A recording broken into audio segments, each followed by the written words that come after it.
Yo, what's up everybody? Today we're going to be taking a look at the Source One frame.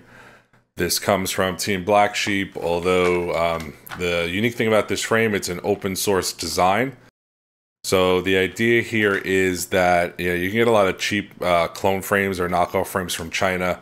So I think there's a couple of companies that are trying to combat that by basically reducing the development cost. So when you buy $100 premium frame, the carbon and the aluminum and the steel or whatever little bits and screws, that stuff doesn't add up to that cost, right? So what you're paying for is R&D, research and development. So with this frame, the R&D is crowdsourced. So this is an open source design, so the community can contribute to this design, and then there will be a lot of revisions over time as users get the frame and the community decides what changes they want to make. This is one of the earliest version. This is version 0.1 of the frame. So let's open up the bag and see what comes inside this frame. It cost me about $30. So yeah, if this is a quality frame for $30, I'd much rather recommend or buy something like this than some Chinese knockoff. So let's take a look inside.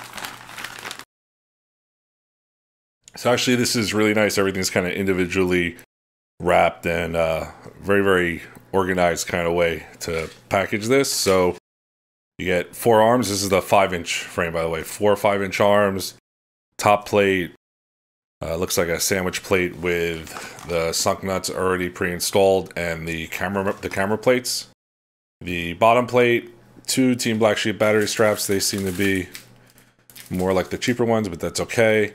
A bag of hardware and your standoffs. So what I'm going to do is I'm going to get the frame built up. I'll show you guys what it looks like put together, and then I actually have, I'm going to build this out here. I have a bunch of parts we're going to put in it. We're going to see how it is. Here it is. This is pretty cool. I like this actually, and for the price, the quality of the carbon seems really good. It's not chamfered or anything, but it's tough. It's definitely quality carbon. I did have a little bit of a problem with the hardware kit. The screws that go here and then up through the sunk nut, they were too short. They were barely getting into the sunk nut, so I had to use some of my own. They were a little bit too long, so I put a nut on top, but not really a big deal. You don't get like a lipo pad or anything like that, which is okay. You can use some Uma grip or whatever you prefer for that. Let's go ahead and see what it weighs. And with all the hardware, wow. Okay, it's heavy. It's 125 grams. This is a kind of traditional old school freestyle frame. Just for kind of comparison, here is a chameleon bottom plate, so you can see they're actually very, very similar in size and in geometry. This is definitely a, whatever you want to call it, H or squished X. I actually like this geometry for freestyle. I prefer it. If you're out there and you're trying to do a freestyle build on a budget, and maybe in the past you would have bought something like a alien knockoff like a Martian or a frame like that because you didn't want to spend a lot of money on a frame, I would definitely recommend getting this instead of like a cheap Chinese clone, because this is better. The carbon is better. The fit is really tight. All the tolerances for the screw holes are really, really tight, which is good. So the arms do not shift at all, even though they don't interlock in the middle. Yeah, camera mounting solution seems like it's going to be pretty good.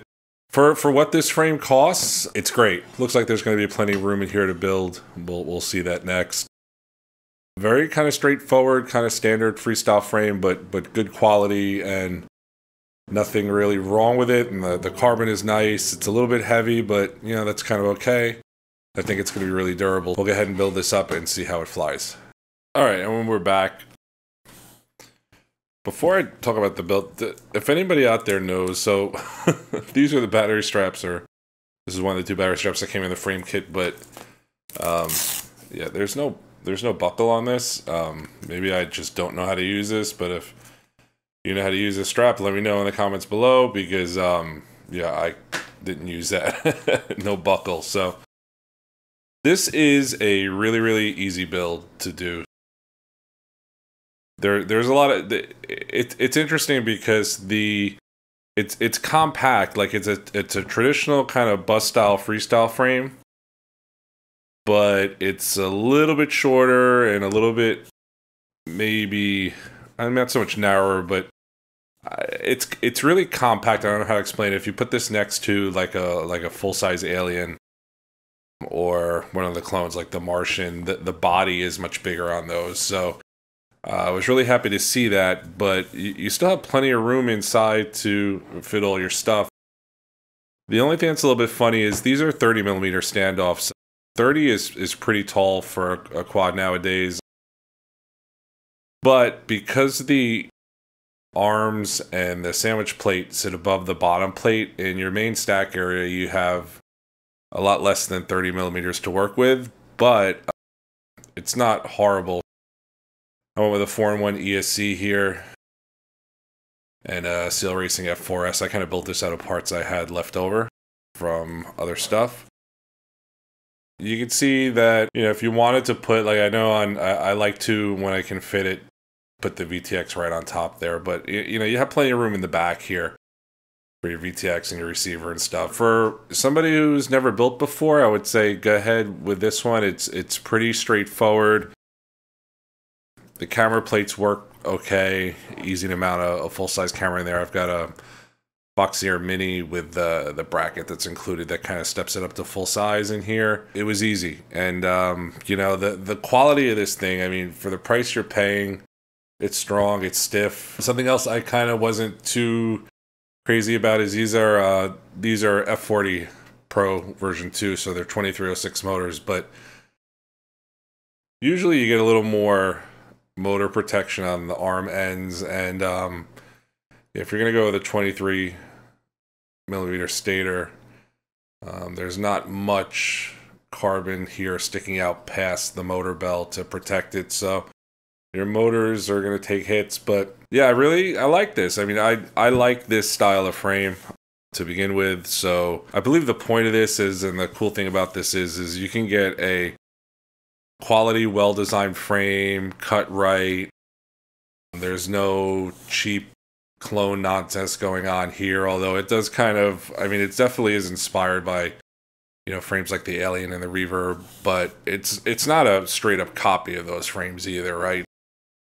Yeah, instead of buying like a $30 real ACC or Banggood frame, you know, this is the way to go, in my opinion. You should definitely check this out. And I've built some of those frames. I've built a Martian. This is way better. It's just, you know, as you're putting things together, you could just tell the quality of the carbon and the design and the kind of compact.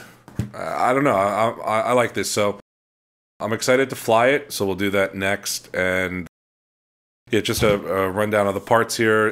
T-Motor F40 Pro version 2, 2400 kV. RDQ Mach II VTX and our FrSky XM Plus receiver. Good old cheapo debo Racerstar 35 amp Heli S ESC. These are really cheap. They're on Banggood for like $25, or you can get them in the States for around 30. And they take up to 6S. So I've been using these and they've been working fairly well. I've tried everything from the most expensive ones to the cheapest ones, and they all break.